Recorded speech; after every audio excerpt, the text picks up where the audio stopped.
Fala, minha rapaziada! Sejam bem-vindos a mais um vídeo aqui no canal e nesse conteúdo a gente traz tudo o que de mais importante aconteceu no noticiário do Internacional nesta sexta-feira, dia 19 de setembro de 2025, com muitas informações importantes. A preparação para o Clássico Grenal ganha mais dúvidas. O titular do Internacional que sentiu um desconforto e pode ficar de fora do Clássico. Bruno Henrique pode ser titular. A gente vai falar das 4 mudanças no time do Inter e a possibilidade de Roger não escalar um time com 3 zagueiros. Tu quer saber qual é o time que treinou hoje? Fica aqui no vídeo que a gente vai trazer todos os detalhes sobre isso nesse conteúdo. A gente vai falar sobre o risco de transfer ban no Beira-Rio, porque o Inter já definiu como vai acionar a FIFA e o Lanús para quitar a dívida por Brian Aguirre. Tem detalhes importantes sobre isso. O presidente Barcelos está considerando reabrir o tema de 2005 e a possibilidade da CBF reconhecer o Inter como campeão brasileiro daquele ano. Tu sabia que o Endrick quase foi parar no Inter? A gente vai falar disso nesse conteúdo também. Antes, não te esquece, né? Deixa o teu like, te inscreve, ativa o sininho das notificações pra tu não perder nada por aqui. E é claro que esse conteúdo e todos os outros têm o apoio e a parceria de KTO, kto.bet.br. Vai lá na KTO pra brincar, pra se divertir. O site é proibido para menores de 18 anos. As odds já estão abertas para o Clássico Grenal 448. Tem chance extra, aproveita lá em kto.bet.br. Se tu não tem registro ainda, te registra pelo link que está aqui no primeiro comentário fixado. Quero falar também de Ativo. Ativa Você na Ativa Sempre, o melhor estimulante sexual do mercado para homens e mulheres. Chama o pessoal do Ativo, garante o teu. Diz que veio pelo canal Lucas Dias Repórter que eles vão te dar um baita desconto. O Ativo é um estimulante sexual, mas também é um estimulante para o teu dia a dia. Se no dia a dia não estiver rolando com o teu parceiro ou com a tua parceira, vai de Ativo. Mas ainda assim, se estiver rolando ou não tá rolando nada na tua vida, tu tá mais pra baixo do que qualquer coisa, vai de Ativo também, que vai te dar um vigor físico super importante, nenhum tipo de contraindicação, não precisa de receita, tudo bonitinho e também, cara, entrega sigilosa na porta da tua casa. Ativa Você na Ativa Sempre. Bom, gente, muitas novidades sobre o time do Inter pro Clássico Grenal 448 do domingo, 5h30, no estádio Beira-Rio, tá? São muitos detalhes que eu quero trazer aqui para vocês do treinamento de hoje no CT Parque Gigante que eu consegui confirmar com algumas pessoas, tá? Vamos lá. Cresceu nos bastidores nos últimos dias uma possibilidade do Roger escalar uma equipe com 3 zagueiros, como foi lá naquele jogo contra o São Paulo no Beira-Rio, que apesar da derrota por 2-1 era um time reserva, mas que no 3-5-2 se portou bem, principalmente no aspecto defensivo, e que foi o time que no segundo tempo contra o Palmeiras lá em São Paulo tava tomando 4-0, é verdade, mas não tomou nenhum gol no segundo tempo. O Roger bota 3 zagueiros e bota o Vitor Gabriel no jogo. Aliás, bota o Vitor Gabriel não, né? Bota mais um zagueiro no jogo na segunda etapa, puxa o Vitor Gabriel como zagueiro e faz um gol com o Carboneiro, mas não tomou nenhum no segundo. Deu uma melhorada, leve, é verdade, mas deu uma melhorada com 3 zagueiros lá em São Paulo. E isso foi trabalhado durante a semana. Porém, na atividade de hoje, o técnico Roger Machado trabalhou no habitual 4-2-3-1. Essa é uma das principais informações desse treinamento. O Roger treinou sem 3 zagueiros, no 4-2-3-1. 4 defensores, 2 volantes, 3 jogadores na frente, 2 pontas e um meia, que é o Alan Patrick, e o centroavante lá na frente. E tem aí muitas trocas no time. A primeira situação que a gente tem que lembrar, o Bernabé vai voltar para a lateral esquerda. Tudo certo, retorna de suspensão. Do meio para frente tem todas as outras mudanças. Vamos lá. O Alan Rodrigues não treinou no dia de hoje. Inclusive nas imagens do clube, nem do aquecimento o Alan Rodrigues participou. Por quê? O volante uruguaio teve, no início da semana, um desconforto muscular. Então, nos últimos 3 treinamentos e hoje, ele não participou da atividade. O Inter ainda não diz e não confirma que ele está fora do Grenal. Se ele trabalhar amanhã, tem grande chance dele ser titular. A questão é que, nos outros dias dessa semana, o Alan Rodrigues não trabalhou com o restante do grupo por conta desse desconforto muscular. Quem vem sendo testado, Lucas, na vaga do Alan Rodrigues? Bruno Henrique. Ele deve ser o substituto do Alan Rodrigues, caso o uruguaio não tenha condições de jogar o Clássico Grenal no domingo. A outra mudança, Vitinho deve começar no banco para Bruno Tabata ser titular. Vocês vão lembrar, eu falei isso desde o final de semana. Olha, cara, eu tô com uma pulga atrás da orelha, eu não duvido que seja o Tabata o titular. dito e feito. Tabata tem treinado como titular e tem chances de começar o Grenal no final de semana. E a outra troca, a gente também falou aqui, que era o Ricardo Matias saindo para a entrada do Borré. O Borré tem treinado como titular e deve jogar o Clássico.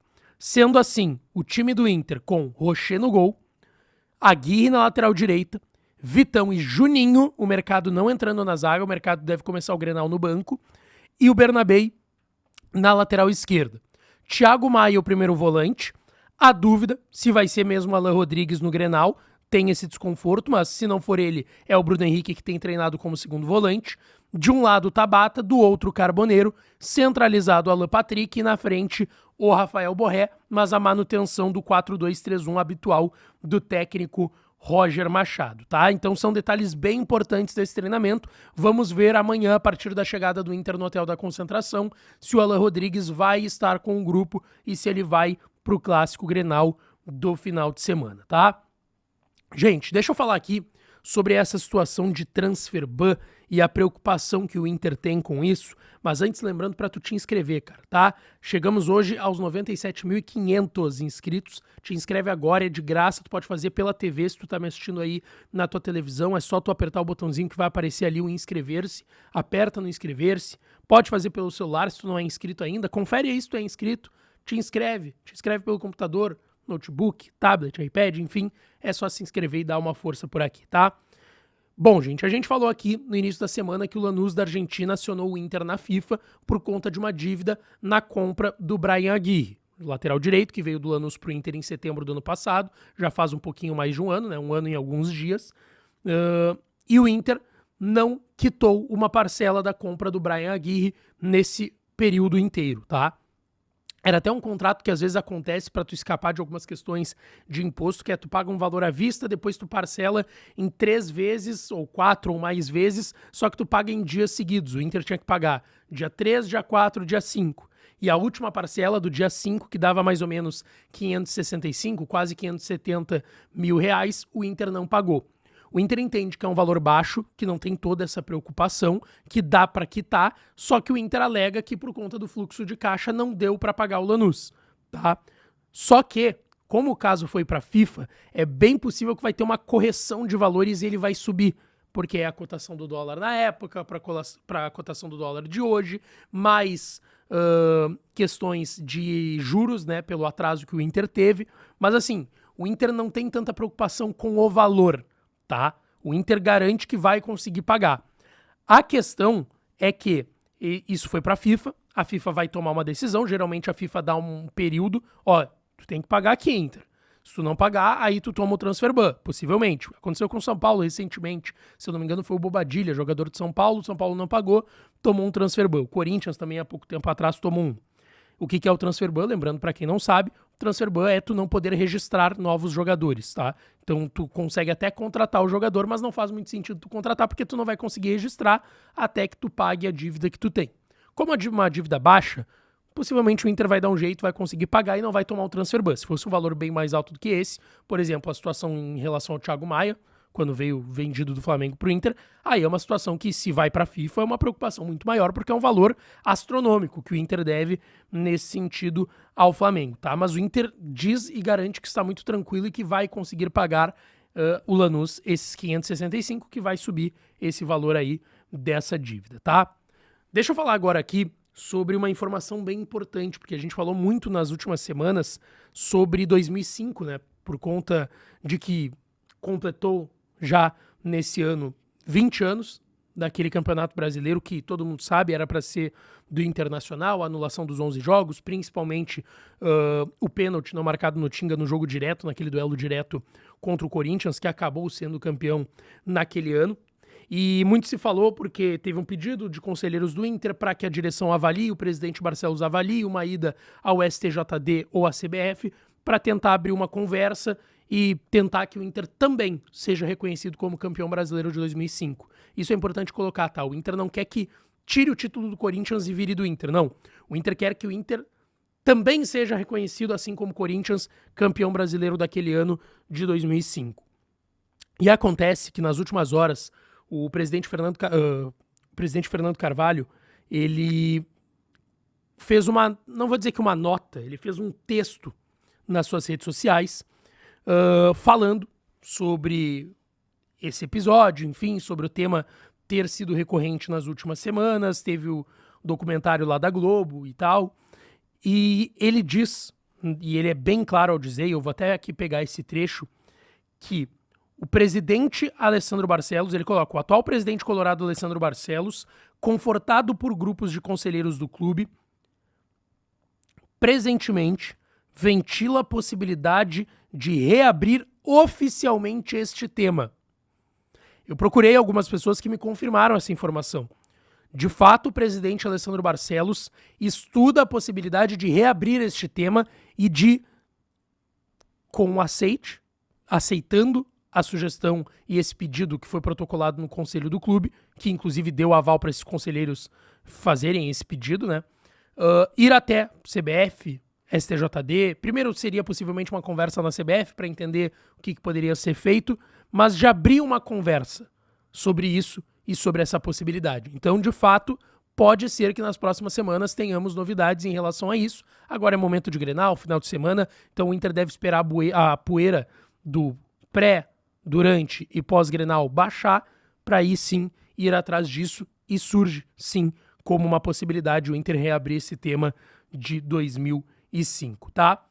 Deixa eu contar agora uma história de uma bela matéria que foi feita pelo pessoal do GE e que me chamou muito a atenção e que eu acho que explica um pouco o que o Inter viveu nesses últimos anos em diversos aspectos, em diversas áreas, inclusive nas categorias de base. Por quê?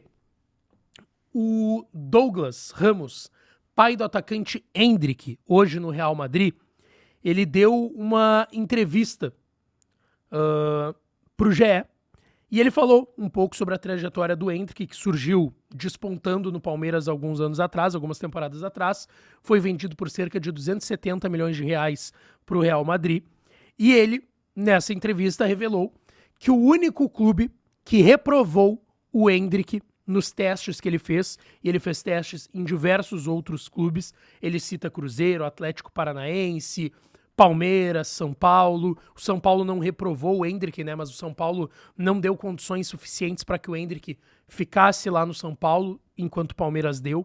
E que entre 9, 10, 11 anos, o Endrick fez um teste no Inter.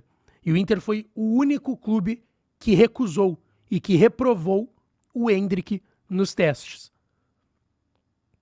O Endrick hoje, deixa eu até pegar a idade que tá hoje o Endrick, tá? O Endrick não tem... o Endrick tá com 19 anos. Ele é de 2006. Quando ele tinha 10 anos, 2016. Então foi entre 16 e 17 o ano que o Inter caiu e o ano que o Inter jogou a segunda divisão, que o Endrick esteve em Porto Alegre fazendo testes no Internacional e que foi reprovado. E todo mundo sabe o que aconteceu em 2016 em relação a... se é que dá para dizer organização do Inter entre categorias de base e profissional. Algumas questões foram parar no Ministério Público, todo mundo sabe disso, mas mostra o que era o Inter naquele período e o que o Inter perdeu, né, cara? Se o Inter aprova o Endrick, possivelmente o Endrick poderia ter jogado no Inter. Se ia dar certo, como deu certo no Palmeiras, claro, a gente sabe que muito depende de contexto. O contexto do Inter não era o mais favorável para isso. Mas, cara, 270 milhões foi o valor que o Endrick foi vendido pro Real Madrid, né? Então, assim, o que ele jogou, o que ele barbarizou aqui no futebol brasileiro jogando pelo Palmeiras, fizeram chegar ele em seleção brasileira, já fazer gol com camiseta de seleção brasileira aos 18 anos, 17, 18 anos, chegar num Real Madrid, tendo feito gols em Champions, em outras competições, agora ele até se recupera de uma lesão e é reserva de nada mais nada menos que o Mbappé lá no Real Madrid, mas cara, o que a gente vai dizer, né? É uma revelação feita pelo pai do Endrick de que o Inter recusou ele. E a história poderia ter sido bem diferente se não fosse aquela gestão da época no Inter em que absolutamente tudo deu errado. Deixa teu like, te inscreve, ativa o sininho que eu volto para falar mais do Colorado por aqui, tá certo? Beijão, um abraço e até a próxima.